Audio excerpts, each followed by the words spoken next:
Morning everyone. बच्चों, आज मैं हिंदी कविता पृथ्वी आपको पढ़ाऊंगी। इस कविता में पृथ्वी यानी धरती हमें अपने बारे में बहुत सारी जानकारियाँ दे रही है। यानी पृथ्वी क्या है या पृथ्वी क्या काम करती है, इस तरीके की बातें पृथ्वी हमें इस कविता में बता रही है। आप सब भी जानते होंगे, हम भी जानते हैं कि पृथ्वी के ऊपर ही या पृथ्वी के बिना जीवन जो है वो संभव नहीं है, क्योंकि पृथ्वी के ऊपर ही हम लोग रहते हैं। किसान भी अपनी खेती पृथ्वी के ऊपर ही करता है। जो मकान बनते हैं या जो इमारतें बनती हैं वो भी पृथ्वी के ऊपर ही बनती हैं। यानी कि सारी बातों की एक बात कि पृथ्वी के बिना हम और कहीं नहीं रह सकते, है ना। तो पृथ्वी हमारे लिए बहुत महत्वपूर्ण है। तो ऐसी ही कुछ बातें पृथ्वी ने भी अपने बारे में हमें बताई हैं। चलिए पहले मैं आपको शब्द अर्थ बताती हूँ कि इस पाठ में कौन कौन से कठिन शब्द आए हैं। पहला शब्द है पृथ्वी।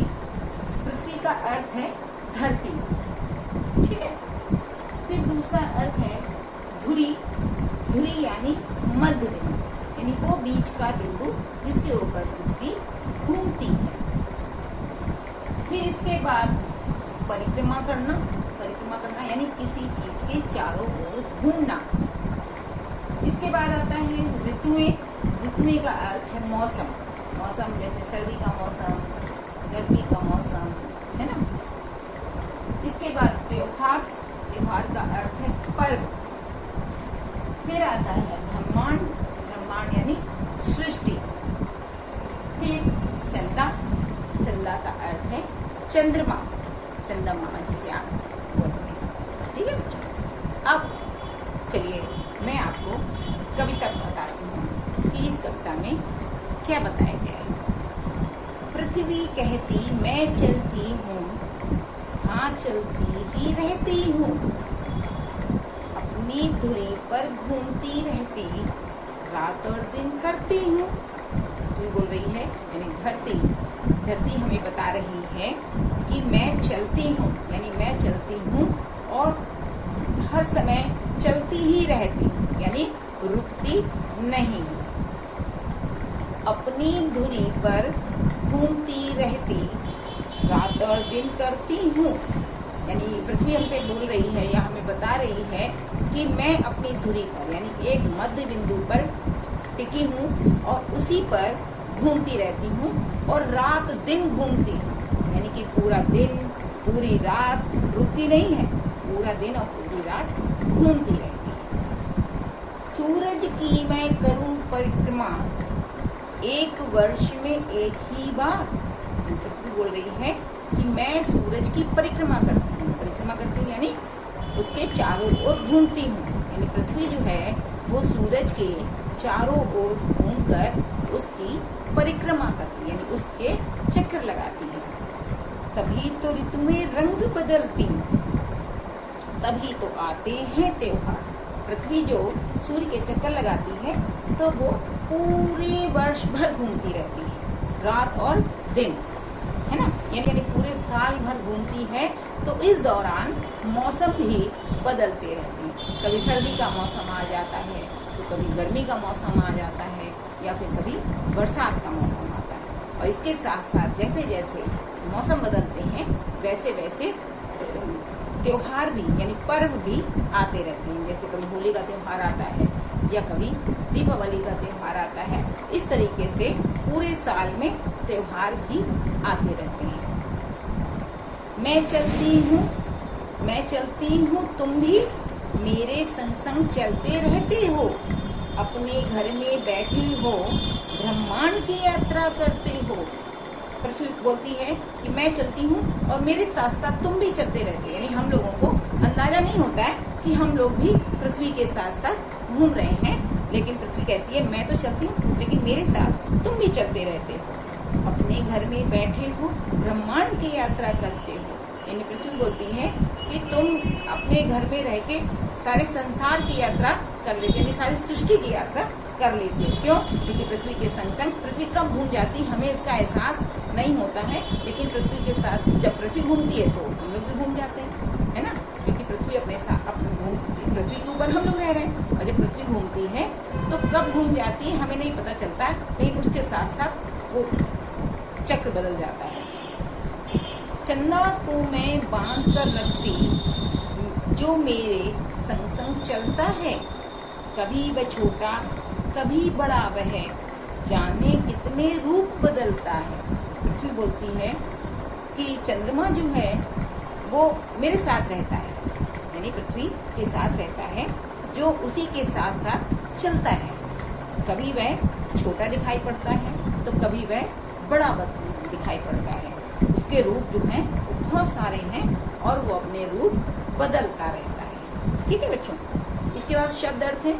शब्द अर्थ आपको अपनी फेयर कॉपी में करने हैं और प्रश्न उत्तर मैं आपको लिख के दूंगी, ठीक है, लेकिन जो एक्सरसाइज दी गई है वो आपको बुक में ही करनी है।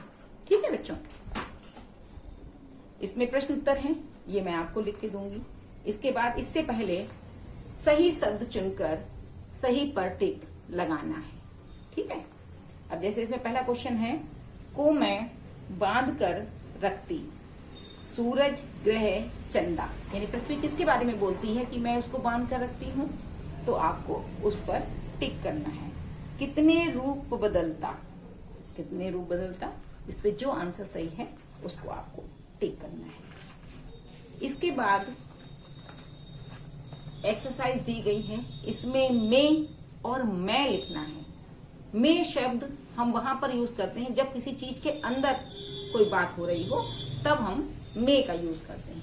और मैं शब्द का यूज जो व्यक्ति बोल रहा होता है, जैसे मैं, तो मैं अब बोल रही हूं तो मैं अपने लिए यूज करूंगी। जो भी व्यक्ति बोलेगा वो अपने लिए मैं का यूज करता है, जिसमें दो मात्राएं एक ही लगी होती है, यानी ए की मात्रा लगी होती है। ठीक है बच्चों, अब जैसे डैश है, सूरज की परिक्रमा करती हूँ। कौन परिक्रमा करती है, कौन बोल रहा है, पृथ्वी बोल रही है, तो पृथ्वी के लिए क्या आया है, मैं शब्द आया है, तो आपको यहाँ पर भरना है। इसके बाद पृथ्वी एक वर्ष, उसके बाद डैश है, एक बार सूर्य की परिक्रमा करती है। अब इसमें क्या आएगा, मैं आएगा या मैं आएगा, है ना, तो ये आप अब खुद बताएंगे कि कैसे करना है। इसके बाद आता है डैश, चलती हूँ तो तुम भी चलते हो। अभी कौन बोल रहा है, कोई बोल रहा है ना, तो जो बोल रहा है उसके लिए हम लोग मैं शब्द यूज करते हैं। तुम घर डैश डैश डैश बैठे बैठे ब्रह्मांड की यात्रा करते हो, है ना, तो तुम बैठे हो कहाँ, तो यहाँ पर कौन सा शब्द आएगा उसका यूज करना है। फिर इसके बाद देखिए वर्णमाला। वर्णमाला मैंने आपको हिंदी व्याकरण में पढ़ाया है, दूसरा या तीसरा चैप्टर शायद था, तो वो मैंने आपको पढ़ाया था। उसमें मैंने पूरी वर्णमाला में आपको बताया था कौन सा अक्षर चा वर्ग में आएगा, कौन सा का वर्ग में आएगा, या कौन सा टा वर्ग में आएगा, है ना। तो यहाँ पर वही चीज फिर से आपको करने के लिए दी गई है। इसमें बहुत सारे व्यंजन दिए गए हैं और यहाँ पे दो वर्ग भी बताए गए हैं, का और चा। तो जैसे का, खा, गा, ये का वर्ग के व्यंजन हैं, और ये चा, छा, ये चा वर्ग के व्यंजन हैं। ऐसे ही आपको यहाँ पर टा वर्ग, ता वर्ग और पा वर्ग के अक्षर आपको लिखने हैं। ठीक है बच्चों, इसके बाद आता है दी गई पंक्तियों का सुलेख करना है। इसके ऊपर आपको खुद लिखना है। फिर इसके बाद आता है पढ़ो, समझो और लिखो। इसमें रा में ऊ, छोटा ऊ और बड़े ऊ की मात्रा लगानी है। मैंने आपको जब मात्राओं वाला चैप्टर समझाया था तब आपको बताया था रा की मात्रा जो है वो नीचे, यानी अक्षर के नीचे नहीं लगाते हैं, रा में केवल, यानी केवल रा में छोटे ऊ और बड़े ऊ की मात्रा रा के बीच में लगती है ना। जो छोटे ऊ की मात्रा होगी तो वो केवल ऐसे करके लग जाएगी, और जब बड़े ऊ की होगी तो पहले छोटी सी लाइन करते हैं, यानी छोटी सी एक रा के पीछे छोटी सी लाइन करेंगे, फिर उसके बाद बड़े ऊ की मात्रा लगाएंगे। इससे हमें ये संकेत मिलता है कि ये बड़े ऊ की मात्रा है। फिर इसके बाद कविता को पढ़कर पृथ्वी के ऊपर 5 पंक्तियां आपको लिखनी है। यानी पृथ्वी ने क्या क्या कहा, कविता के रूप में नहीं लिखनी है, लेकिन आपको 5 बातें पृथ्वी के ऊपर आपको लिखनी है। इसके बाद हिंदी के अंकों और शब्दों में से 1 से 50 तक गिनती पढ़ो और सीखो। ये हिंदी की गिनतियां हैं बच्चों, और आपको ये पढ़कर ये ध्यान रखना है, या एक बार आप लिखकर भी देख सकते हैं कि ये कैसे लिखी जाती है, क्योंकि ऐसे आ भी सकती हैं, आपके पेपर्स में भी आ सकती हैं कि हिंदी की गिनती कैसे लिखी जाती है। 1 2 3 तो सभी बच्चों को आता है ना, लेकिन हिंदी की गिनतियाँ बहुत कम बच्चों को आती हैं। तो आप लोग एक बार इसकी प्रैक्टिस या अभ्यास जरूर करें, ताकि आपको भी आ जाए। इसके बाद मैं प्रश्न उत्तर आपको लिख के दूंगी, वो आप अपनी फेयर कॉपी में करें। लेकिन प्रश्न उत्तर लिखने से पहले आपको शब्द अर्थ लिखना है। इसको आपको एक बार पढ़ना है, इसमें कुछ जानकारियां हैं वो आपको इसमें से पता चलेंगी कि कौन कौन सी जानकारी इसमें दी गई।